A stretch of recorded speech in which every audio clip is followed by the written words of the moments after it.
Hai guys, hari ini aku akan baca chapter 4 yang bertajuk Pil Kontrasepsi dari novel Mertuaku Hypersex. Kalian bisa baca novel ini di Story On. Untuk lebih cerita menarik, jangan lupa di subscribe. Saat sedang sendiri di kamarnya, Lola hanya bisa menatap Nanar keluar jendela. Mengingat kejadian tadi malam saat ayahnya sendiri melecehkannya, ia merasa sangat kotor karena untuk pertama kalinya kesuciannya diambil secara paksa oleh orang tua yang selama ini ia hormati. Ia juga teringat sebulan yang lalu saat ibunya masih sehat dan tidak terkena stroke. Ayahnya sempat ingin melecehkan Lola. Saat itu ibu Lola sedang keluar untuk beli beberapa barang kebutuhan dapur di warung. Tiba-tiba ayah Lola masuk ke dalam kamar Lola saat ia sedang tidur. Siang, ayah Lola mulai meraba tubuh Lola yang pada saat itu hanya memakai kaos oblong. Lola yang merasa tak nyaman terbangun dari tidurnya lalu berteriak dan didengar oleh ibu yang telah datang dari warung.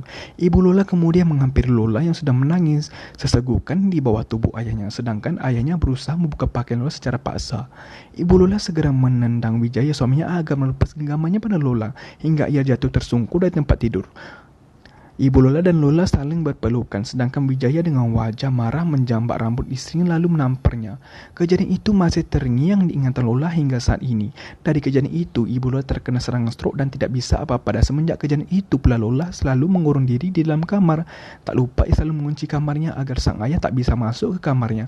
Namun, akhir-akhir ini Lola mulai curiga ayahnya membuat kunci cadangan di semua pintu karena ia pernah mergoki sang ayah masuk ke kamar kakak iparnya. Krak. Lola terkejut ketika pintu kamarnya terbuka, padahal sudah ia kunci dari dalam. Ternyata benar dugaannya, ayahnya yang buka pintu kamarnya. Lola ketakutan dan ingin segera pergi menerobos ayahnya. Namun, sayangnya sebelum ia hendak pergi, ayah segera menutup pintu dan menguncinya dari dalam. Lola ingin berteriak agar bisa didengar oleh kakak iparnya, namun ayahnya segera membekap mulut Lola dan mengancam Lola jika berani berteriak maka ia akan mencelakai ibunya. Lola tak bisa berkutik dan hanya bisa menuruti kemauan ayahnya. Dengar, hari ini ayah tidak akan memintamu untuk melayani ayah, tapi ayah peringatkan kamu jangan pernah mengatakan pada siapa pun tentang perbuatan ayah padamu. Lepasin aku ya. Aku gak mau ngelalin ayah. Aku akan berteriak agar Kak Anita atau kalau ayah itu orang tua yang cabul. Teriak Lola pada ayahnya yang masih berusaha memegang tubuh Lola sekuat tenaga. Sekali kamu berteriak, maka ibumu yang lumpuh itu akan ayah bunuh. Silakan teriak sekarang juga jika kamu berani, ha? Ayah jahat. Ayah bajingan. Lola benci pun punya ayah seperti ayah. Tanpa diduga tubuh Lola meluruh ke lantai dan ia menangis jadi-jadinya. Minum pil ini, awas ya kalau sampai gak diminum, ayah gak mau kamu hamil, ngerti? Setelah memberikan pil kontrasepsi pada Lola, Wijaya segera keluar agar Anita tidak tahu apa yang telah terjadi antara dia sama Lola. Namun di saat yang bersama Anita tiba-tiba sudah ada di depan kamar Lola karena terdengar jeritan tangis adik iparnya. Lola, kenapa ya? Aku dengar tadi teriak-teriak sambil nangis deh, ucap Anita sambil celinggukan melihat ke dalam kamar Lola. Namun terhalang oleh tubuh Wijaya yang ada di depan pintu dan segera menutupnya kembali. Wijaya yang saat itu mendengar penuturan penantunya menjadi panik, karena takut Anita telah mendengar semua perbicaraan tadi dengan Lola. Kamu ngoping? Tanya Wijaya penuh penekanan pada Anita. Enggak kok. Tadi Anita lagi di dapur, nyiapin makan siang buat ayah sama Lola. Pas dengar suara Lola kayak teriak gitu, jadi Anita kesini sekalian mau nyuruh Lola makan siang. Kesian dia kayaknya lagi gak enak badan. Jelas Anita yang mulai merasa takut dengan nada bicara ayah. Lola gak apa-apa, tadi ayah udah cek sendiri ke kamarnya. Biarin aja dia istirahat di kamarnya dulu, jangan diganggu. Udah kamu pergi aja sana ya. Iya ya. Tunggu. Wijaya menahan Anita yang sudah beranjak di tempatnya tadi. Seketika Anita menoleh pada ayah mertuanya. Kamu ngapain kek pakai baju besar banget kayak gitu? Udah kayak kelawar aja kamu, ucap Wijaya sambil memperhatikan penampilan Anita dari ujung kaki hingga rambut. Karena tidak biasanya wanita Anita pakai pakaian berukuran jumbo seperti ini. Gak apa-apa kok ya. Enak aja makainya, gak gerah. Ini juga menjaga tubuh dari pandangan mata lelaki yang punya niat jahat. Refleks Wijaya terkejut mendengar penuturan Anita. Ia merasa sepertinya Anita sudah mulai curiga padanya sehingga memakai pakaiannya sangat longgar. Siapa yang kamu maksud laki-laki jahat, ha? Spontan Anita menjadi kegelapan mendengar tanggapan sang ayah mertua. Bukan siapa-siapa kok ya. Aku cuma sekadar ngomong aja tadi. Anita ke kamar dulu ya. Ayah kalau mau makan udah aku siapin kok di dapur. Permisi ya. Anita segera pergi di hadapan Wijaya karena takut jika berlama-lama dengan mertuanya itu, ia akan mendapatkan bahaya. Lola yang sedari tadi menangis di dalam kamar hanya bisa mendengar percakapan samar antara kakak iparnya dengan sang ayah yang berbuat cabul pada dirinya. Lola ingin sekali menceritakan apa yang ia alami pada abang maupun kakak iparnya, namun karena ancaman dari sang ayah, Lola takut ayahnya akan nekat dan benar-benar mencelakai ibunya. Karena Lola tahu ayahnya tidak pernah memain dengan ucapannya, hingga saat ini ibunya harus sakit stroke karena ulah ayahnya sendiri. Lola melihat pil yang diberikan ayahnya. Lola tahu pil itu merupakan pil kontrasepsi untuk mencegah kehamilan.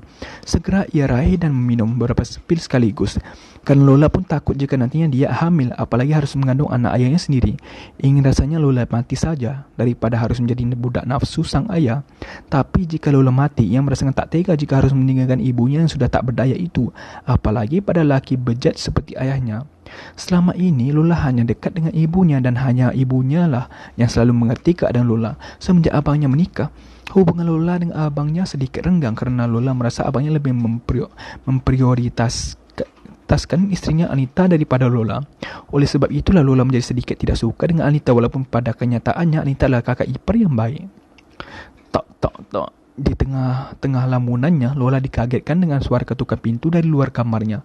Perasaan takut masih menghantui Lola jika memang yang di luar adalah ayahnya yang tak mungkin dia akan mengetuk pintunya, karena sang ayah akan masuk menggunakan kunci cadangan yang dibuat untuk dirinya sendiri.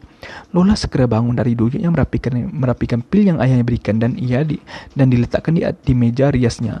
Ia menghapus bekas air matanya dan berniat untuk membuka pintu. Tok, tok, tok. Lagi-lagi pintu diketuk. Lola berjalan mendekati pintu dan segera membuka pintu. Lah, kamu gak apa-apa kan? Kakak iparmu tadi telepon abang, terus bilang kalau dia dengar kamu teriak-teriak, jadi abang usahakan membuat pulang cepat. Mata kamu kok merah gitu, habis nangis? Tanya Andre yang telah pulang dari kantor karena Anita mengadukan apa yang ia dengar pada Andre. Sebenarnya Lola senang Andre bisa cepat pulang, dengan begitu Lola tidak perlu khawatir karena ayahnya tak akan menyakiti Lola saat ada abang itu, dan dengan begitu Lola juga tidak perlu khawatir ibunya akan diseksa oleh pria bejat itu. Kok ditanya malah bengong sih? Kamu gak apa-apa kan? Kita ke dokter ya? Enggak kok bang. Lola gak apa-apa, cuma sedikit gak enak badan aja. Udah minum obat tadi, bentar lagi juga udah mendingan kok, gak perlu ke dokter, ucap Lola menolak ajakan Andre. Beneran gak apa-apa? Terus tadi kenapa teriak-teriak?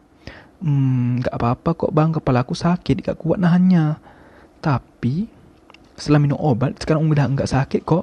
Mungkin Kak Anita denger. Maaf ya, bikin kalian jadi khawatir. Ya udah deh, kamu udah makan siang belum? Kalau belum, ayo makan bareng. Ini udah mau asar juga. Iya bang, abang duluan aja, nanti aku nyusul deh. Ya udah, abang ke dapur dulu. Kakak iparmu sudah nungguin dari tadi. Kamu jangan sampai gak makan ya. Iya bang.